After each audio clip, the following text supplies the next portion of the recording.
Bonjour à tous, bienvenue sur le plateau d'El Janoubia TV, bienvenue dans ce nouveau numéro de l'émission L'Entretien, pour aujourd'hui parler de la francophonie. La Tunisie connaît, est partie intégrante de cet espace appelé la francophonie, et j'ai le plaisir aujourd'hui d'accueillir Stelio Farangi, que l'on présente comme le père justement de cet espace de la francophonie. Bonjour Stelio Farangi. Bonjour, cher monsieur. Merci beaucoup d'être venu. C'est moi qui vous remercie. Alors, un peu d'histoire. Comment tout cela a-t-il commencé? Le mot francophonie, bon, l'histoire de la langue française est très ancienne. On oublie qu'au Moyen-Âge, entre les marchands flamands et italiens, au fort de Champagne, on parlait le français. Et puis les croisades, mon nom d'ailleurs, l'indique. Frangi, c'était une langue déjà très importante.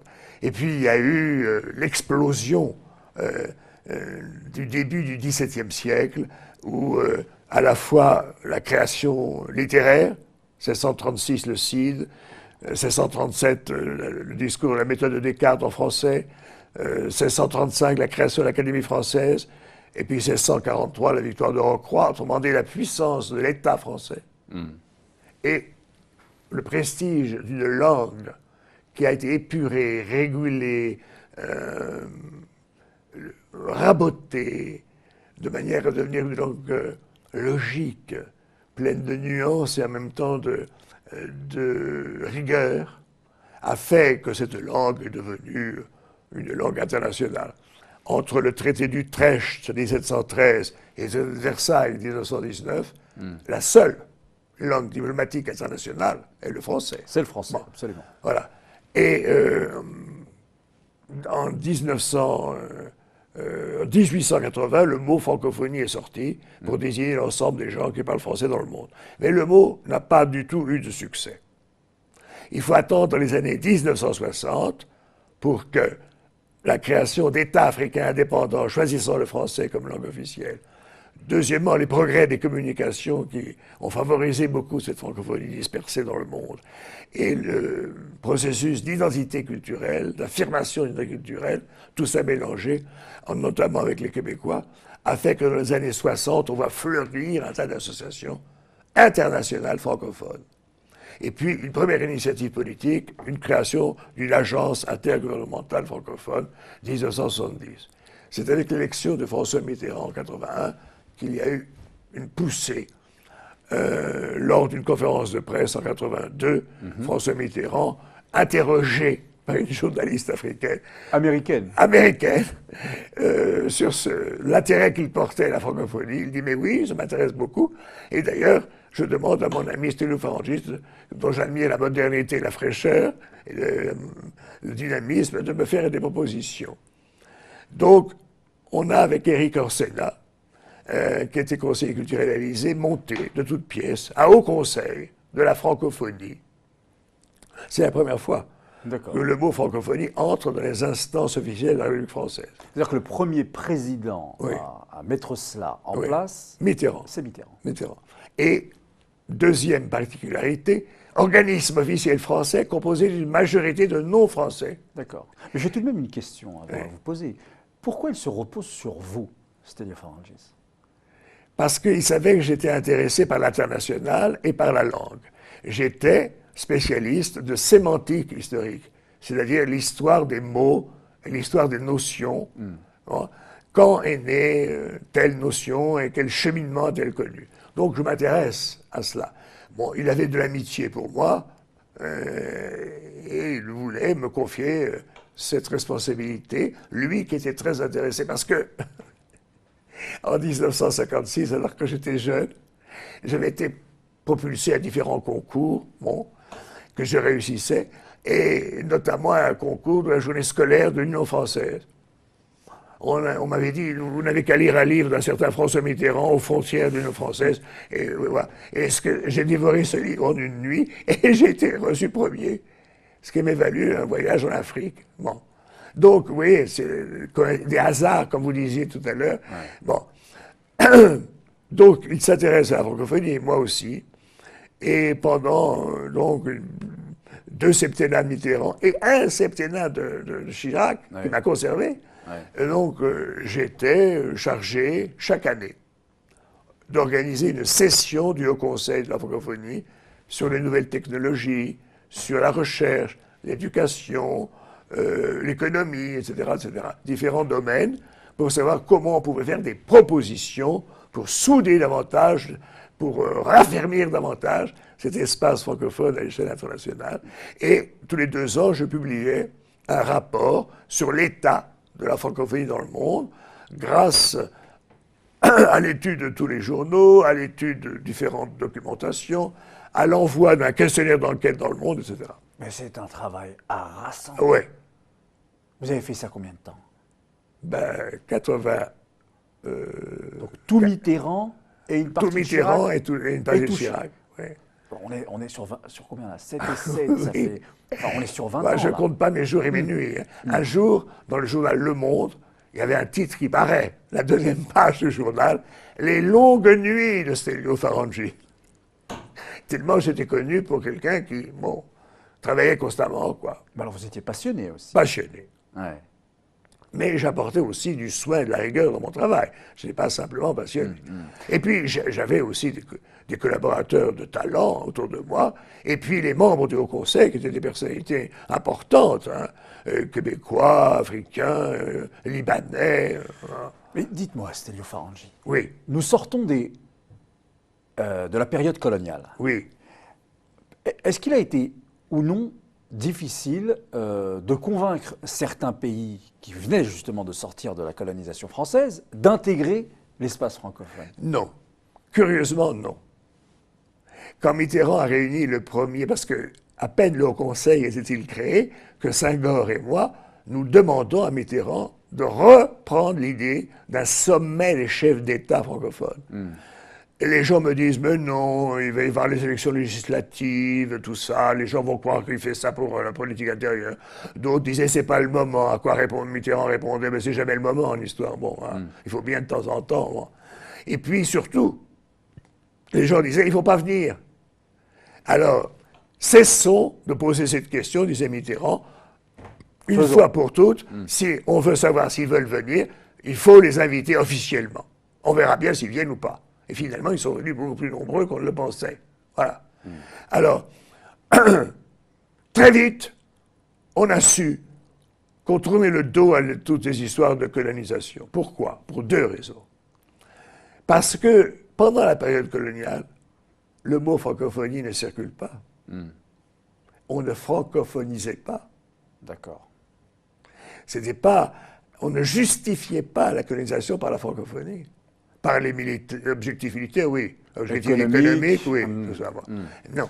Donc la francophonie, contrairement à ce que certains disent, n'est pas liée à l'histoire coloniale. Puis la deuxième raison, c'est que Stelio Farangi, c'était un militant anticolonialiste qui avait été arrêté pendant les manifestations anticoloniales, etc. Donc, pendant ma période estudiantine, donc, chez moi, il n'y avait aucun soupçon de colonialisme. Voilà. Au contraire, moi, je suis porté vers l'autre. Et d'ailleurs, j'ai créé le mot arabo-francophonie en 1982. Alors, qu'est-ce qui veut dire ce mot, arabo-francophonie? Ce mot veut dire, c'est dans une discussion avec un ministre de la Culture algérien, M. Medziane, que ce mot a surgi, pour désigner le fait que la francophonie est multiple. Pourquoi elle est multiple? Parce que le français n'est plus la langue des seuls Français. Les autres, ils ont la capacité de parler français et de créer français, d'inventer des mots en français. Donc les Français ne sont plus propriétaires de la langue française. Ça, c'est important. Il y a beaucoup de mots qui ont été créés par des Tunisiens, par des Maghrébins, par des Africains, des Canadiens, et qui sont entrés dans le vocabulaire de la francophonie.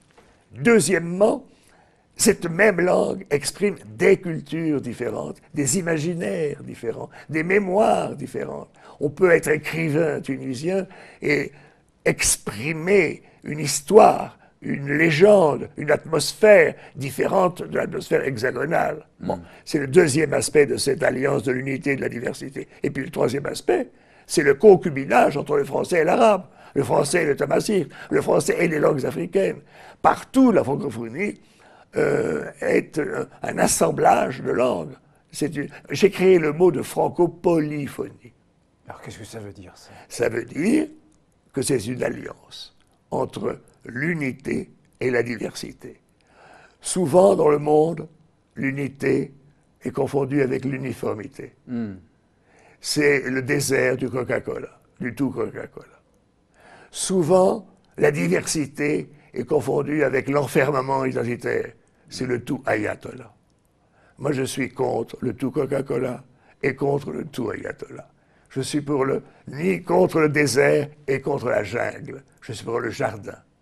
Est-ce que vous avez pu entendre que, à travers cette idée de promouvoir la francophonie, en fait, ce sont des marchés qu'on cherche. Alors là, on est sur le plan économique, des marchés qu'on cherche ou bien à leur donner naissance ou à les conserver. Je ne suis pas du tout contre les marchés. Bon, à condition que tout le monde y trouve son compte. Et voilà pourquoi j'ai toujours favorisé les co-entreprises ou les entreprises partagées. J'avais créé avec Steve Gentilly, le patron de la BRED, une association des entreprises francophones, parce que moi je rêve de centres de gestion où beaucoup de Tunisiens, d'Africains, etc., apprendraient toutes les techniques les plus modernes de gestion des affaires. Je ne suis pas contre les marchés, à condition qu'il y ait synergie, partenariat. Voilà. Et donc, au contraire, il faudrait renforcer les bases économiques de la francophonie. C'est d'ailleurs le prince de Monaco, comment il s'appelle déjà à l'actuel, et qui avait repris mon idée de l'espace économique francophone. Bon.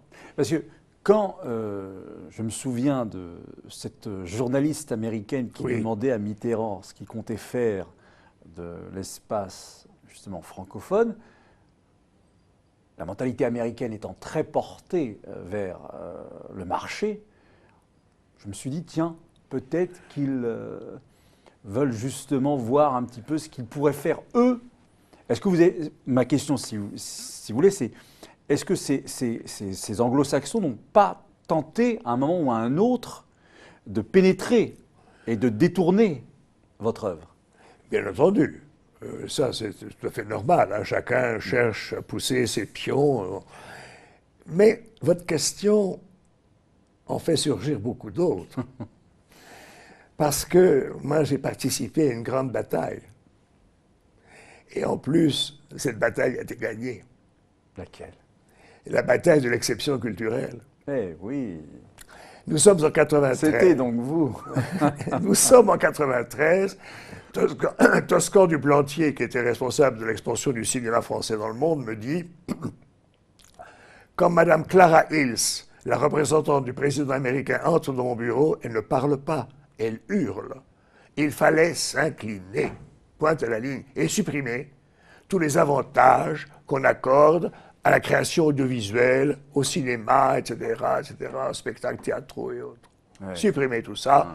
Voilà. La liberté du renard dans le poulailler. Exactement. Bon, voilà. Ouais. Et donc, Mitterrand, toujours lui, réunit, ou fait réunir, parce qu'il ne voulait pas trop se mettre en avant pour pas qu'on dise c'est son affaire personnelle, les ministres européens de la communication qui approuvent 6 points de Mons en Belgique où il est dit qu'un bien culturel est une marchandise, mais pas une marchandise comme les autres, parce qu'elle exprime la créativité, l'identité d'un peuple, d'un pays, etc., ou d'un ensemble.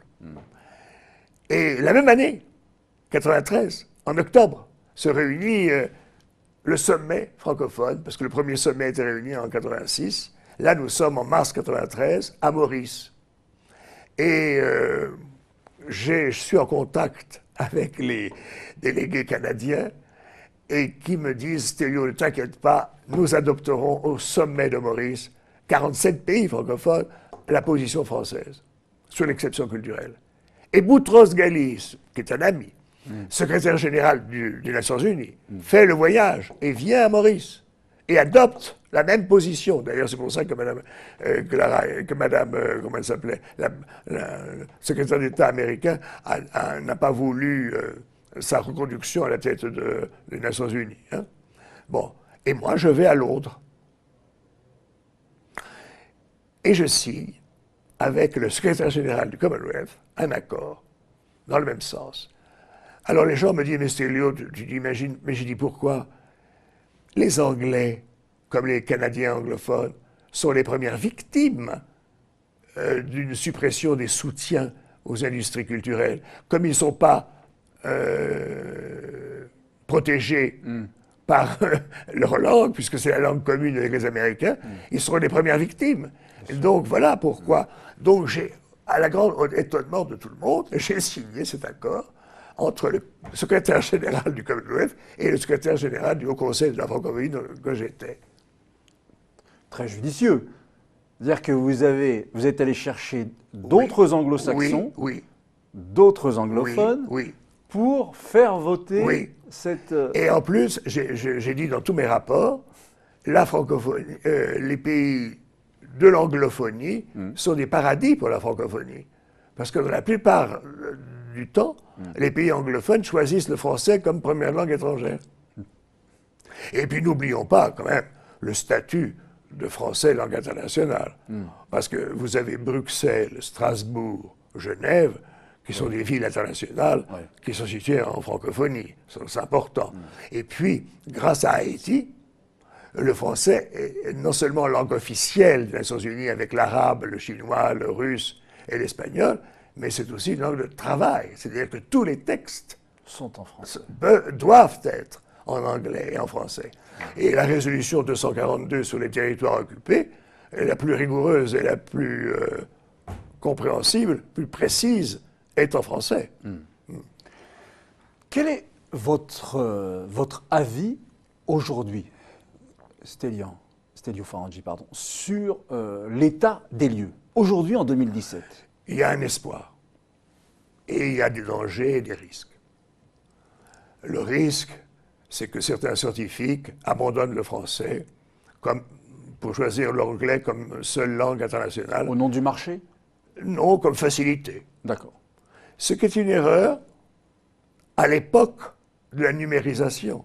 Car autrefois, les Canadiens français, francophones, et les Français pouvaient communiquer qu'à travers les revues américaines scientifiques. Mais aujourd'hui, avec Internet, on peut communiquer directement entre chercheurs français et chercheurs. Autrement dit, les nouvelles technologies sont un facteur de plurilinguisme. Et comme disait le roi du Maroc, Hassan II, aujourd'hui, être monolingue, c'est être analphabète. Analphabète, voilà. Autrement dit, voilà, l'avenir est au plurilinguisme. Bon. Et la plupart du temps, quand je vais en Afrique, je vois des gens qui parlent plusieurs langues africaines, et puis le français, etc. Bon, ça c'est le premier point. Le deuxième grand point, c'est l'explosion scolaire et démographique du Maghreb et de l'Afrique francophone, qui fait que bientôt, on va avoir un déferlement de millions et de millions de francophones. Vous comprenez? Ça, c'est un atout majeur. Voilà. Mais est-ce que cet atout est véritablement valorisé? Et est-ce que la France ne regarde pas comme il le faudrait sa rive sud? Quelle bonne question. Et son emplacement, certes, dans le continent européen, lui fait regarder les choses plutôt vers le nord. Voilà. Alors que sa richesse, son identité réelle est plutôt tournée. Voilà la bonne question. Ben, comment faire? Alors, moi je vous donne des solutions. D'abord, mettre en valeur l'immigration maghrébine et africaine en France. J'habite une ville très jolie, Logne, Marne-la-Vallée. Mon boulanger est tunisien. Et il regardera votre émission avec beaucoup d'intérêt, croyez-moi. Bon. Et il est très sympathique, très adorable. Bon. Il faut mettre en valeur ces gens qui sont des facteurs de réussite pour la France. Bon. Et puis des facteurs de passerelle, d'échange. Hein. Et puis il y a les mariages mixtes. il faut les mettre en valeur. Il y a les voyages, il y a le tourisme. Moi, je suis scandalisé par la chute du tourisme français en Tunisie. Bon, il faut renforcer, hein, tout faire pour remettre en vigueur ce tourisme qui n'est pas seulement de l'agrément, mais aussi le rapprochement entre les peuples. Quand j'ai visité la Médina de Tunis, La Médina, on parle beaucoup, oui, de la Médina. formidable, Bien sûr. extraordinaire. Bon. D'ailleurs, j'ai beaucoup voyagé en Tunisie, vous savez, avec ma femme ou avec des voyages officiels à Hammamet, Carthage, Tunis, Kairouan, etc. Bon, j'ai une nièce et filleule qui a appris l'arabe à Bourguiba School et qui enseigne l'arabe maintenant à Strasbourg. Il faut mettre en valeur tous ces gens-là. Bon, il faut mettre en valeur les éditions bilingues. Mais le fait de ne pas le faire, Oui. est-ce que ce n'est pas les jeter toutes ces énergies-là vers l'anglophonie? Les élites françaises sont victimes de leur histoire. Parce que le français a été la seule langue universelle pendant longtemps, beaucoup de Français s'imaginent qu'il ne peut y avoir qu'une seule langue universelle. Autrefois, c'était le français, maintenant c'est l'américain. Ils se trompent doublement. D'abord, parce que l'anglais est très menacé. Ah bon? La divergence entre l'anglais d'Angleterre Et l'américain? et l'américain, et l'anglais canadien, et l'anglais australien, et l'anglais d'Afrique du Sud, croît d'année en année, si bien que maintenant il y a des dictionnaires. Hein. Mais oui, l'université de Pennsylvanie, dès 1982, a tiré la sonnette d'alarme. Nous ne savons même plus la langue que nous parlons entre le centre de nos villes et nos banlieues. Pourquoi? Et là, on touche un aspect important de la francophonie. C'est qu'en francophonie, il y a une tradition scolaire, universitaire, académique, réglementaire. On veille, certes, à ce que la langue s'enrichisse, avec l'apport des autres ou l'apport du temps. Mais on vérifie que l'intercompréhension est toujours possible. Parce qu'il ne suffit pas de parler, il faut voir si les gens qui vous écoutent comprennent. Si vous ne parlez pas la même langue, si vous ne donnez pas le même sens aux mots, alors, comme disait le grand Condorcet, il n'y a plus de langue républicaine, on trompe les gens. Donc, il faut veiller à la rigueur de la langue. Et voilà pourquoi il y a des académies en France, il y a des règlements scolaires, il y a des commissions de terminologie. Quand j'ai relancé les commissions de terminologie par discipline, beaucoup de visiteurs américains riaient. J'ai dit, vous n'allez pas faire longtemps, un jour. Et maintenant, je vois qu'il y a des référendums dans les États américains qui obligent les gens à se prononcer pour l'obligation de l'américain. Alors, il y a ce libéralisme linguistique qui fait que l'on parle comme on veut et qui va détruire cette langue anglo-américaine à terme. Ouais. Parce qu'il n'y a pas cette vigilance sur la clarté, l'intercompréhension de la langue. Ce qui n'empêche pas son enrichissement. Il faut veiller aux deux. Il faut veiller à la fois à la rigueur et à la vitalité, à la diversité. D'accord, donc ça, c'est plutôt une marque d'espoir pour demain. Oui, pour demain. Mais seulement, je reprends votre question, parce qu'elle va au cœur du problème. J'étais un des premiers à me révolter contre le dédain, le mépris ou l'ignorance de beaucoup de Français dans les médias, dans les milieux officiels, pour les partenaires francophones. J'ai souvent dit, quand voit-on des films maghrébins et africains à la télévision française? Quand entend-on des chansons qui viennent de ces pays francophones, vous comprenez? Donc, on ne prête pas suffisamment de l'attention à nos partenaires francophones. Il faut du respect, davantage de respect, davantage de déférence vis-à-vis de nos partenaires. Quand on est partenaire d'une grande aventure, d'une grande communauté internationale, il faut qu'il y ait un respect mutuel. Alors qu'est-ce qu'on vous répondait pour justifier qu'il n'y ait pas cela? On me disait que j'avais des lubies, que maintenant il fallait se mettre à la modernité, voilà, que la modernité c'était l'américain, qu'on chantait qu'américain, etc., etc. Bon, alors quand j'entends pour la 7e fois d'affilée une chanson américaine sur une radio publique française, j'appelle et je dis, je proteste. Et on me dit, vous n'avez qu'à fermer le bouton, à tourner le bouton, etc. C'est scandaleux, il faut que ça s'arrête. Ça. Un jour, je ferai une grève de la faim où je demanderai à ce que les gens viennent en masse devant les radios, parce que c'est pas possible, ça. Quand est-ce que vous entendez une chanson arabe sur une radio publique? Jamais. Jamais. Jamais. Jamais. Or, ce sont des partenaires de la francophonie. L'arabo-francophonie, ça existe. C'est une réalité vivante.